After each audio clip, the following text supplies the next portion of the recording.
When I would pray and think, I think and pray to several subjects. Heaven hath my empty words, whilst my invention, hearing not my tongue, anchors on Isabel. Heaven in my mouth, as if I did but only chew his name, while in my heart the strong and swelling evil of my conception. The state whereon I studied is like a good thing, being often read, grown feared and tedious. Yea, my gravity wherein, let no man hear me, I take pride. Could I with boot change for an idle plume which the air beats for vain? Oh, place. Oh, form, how often dost thou with thy case, thy habit, wrench awe from fools, and tie the wiser souls to thy false seeming? Blood, thou art blood. Let's write good angel on the devil's horn. 'Tis not the devil's crest. Heavens, why does my blood thus muster to my heart, making both it unable for itself and dispossessing all my other parts of necessary fitness? So play the foolish throngs with one who swoons. Come all to help him, and so stop the air by which he should revive. And even so, the general subject to a well-wished king quit their own part, and in obsequious fondness crowd to his presence, where their untaught love must needs appear offense. How now, fair maid? I am come to know your pleasure. That you might know it would much better please me than to demand what is. Your brother cannot live. Even so, heaven keep your honor. Yet he may live a while, and it may be as long as you or I. Oh, thank you. Yet he must die. Under your sentence? Yea. When, I beseech you, that in his reprieve, longer or shorter, he may be so fitted that his soul sicken not. Find these filthy vices! It were as good to pardon him that hath from nature stolen a man already made, as to remit their saucy sweetness, that do coin heaven's image in stamps that are forbid. 'Tis all as easy falsely to take away a life true made, as to put metal in restrained means to make a false. Well, 'tis set down so in heaven, but not in earth. Say you so? Then I shall pose you quickly. Which had you rather, that the most just law now took your brother's life, or to redeem him, give up your body to such sweet uncleanness as she that he had stained? Oh, sir, believe this, I had rather give my body than my soul. I talk not of your soul. Our compelled sins stand more for number than for account. How say you? I'll not warrant that, for I can speak against the thing I say. Answer to this. I, now the voice of the recorded law, pronounce a sentence on your brother's life. Might there not be charity in sin to save this brother's life? Oh, will please you to do it. It is no sin at all, but charity. It pleased you to do it at peril of your soul were equal poise of sin and charity. Well, that I do beg his life? If that be sin, heaven let me bear it. You granting of my suit, if that be sin, I'll make it my morn prayer, and have it added to the faults of mine, and nothing of your answer. Nay, but hear me. Your sense pursues not mine. Either you are ignorant, or seem so crafty. And that's not good. Well, let be ignorant, and in nothing good, but graciously to know I am no better. Thus, wisdom wishes to appear most bright when it doth tax itself, as these black masks proclaim an unshield beauty 10 times louder than beauty could display. But mark me, to be received plain, I'll speak more gross. Your brother cannot live. So? And his offense is so, as it appears, accounted to the law upon that pain. True.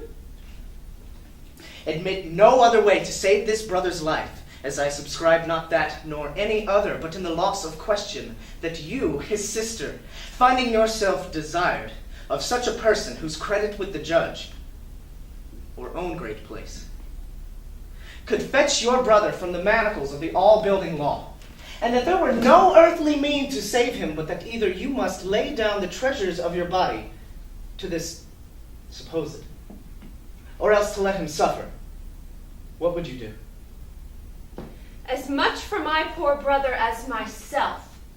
That is, were I under the terms of death, the impressions of keen whips I'll wear as rubies, and strip myself to death as to a bed that longing hath been sick for, ere I'll yield my body up to shame. Then must your brother die. And 'twere the cheaper way. Better it were a brother died at once than that a sister, by redeeming him, should die forever. Were not you then as cruel as the sentence that you have slandered so? Ignominy in ransom and free pardon are of two houses. Lawful mercy is nothing kin to foul redemption.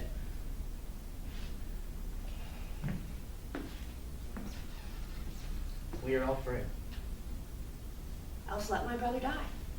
If not a fettery, but only he owe and succeed thy weakness. Nay, women are frail too. Aye, as the glasses where they view themselves, which are as easy broke as they make forms. Women help heaven, men their creations marring, profiting by them.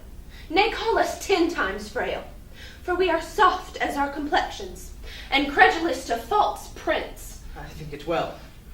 And from this testimony of your own sex, be that you are, that is a woman, since I suppose we are made to be no stronger, let me be bold.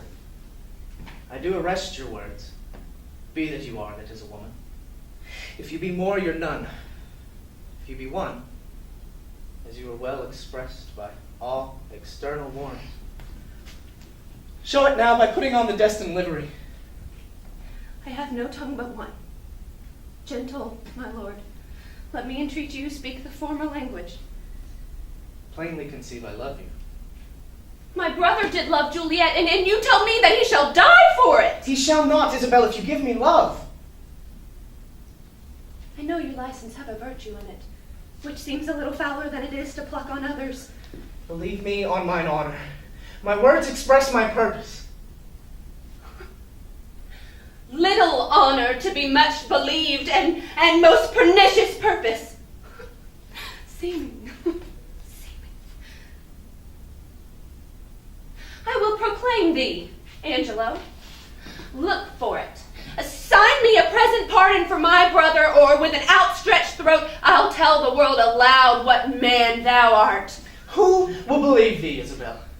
My unsoiled name, the austereness of my life, my vouch against you, and my place of the state will so your accusation overweigh that you shall smell of calumny and stifle in your own report. I have begun, and now I give my sensual race the rein.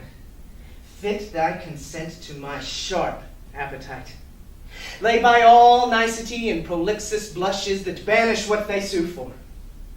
Redeem thy brother by yielding up thy body to my will, or else he must not only die the death, but thy unkindness shall his death draw out to lingering sufferings.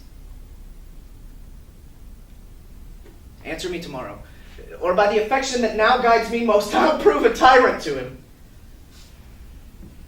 As for you, say what you can. My faults overweighs your truth.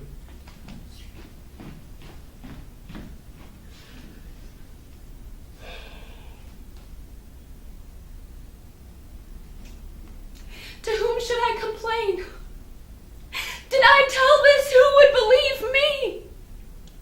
Oh, perilous mouths that bear in them one and the self-same tongue, either of condemnation or a proof, bidding the law curtsy to their will, hooking both right and wrong to the appetite to follow as it draws. I'll to my brother. Though he hath fallen by prompture of the blood, yet hath he in him such a mind of honor, that had he 20 heads to tender down, on 20 bloody blocks he'll yield them up, before his sister should her body stoop to such abhorred pollution. Then Isabel live chaste, and brother die. More than our brother is our chastity. I'll tell him yet of Angelo's request, and fit his mind to death for his soul's rest.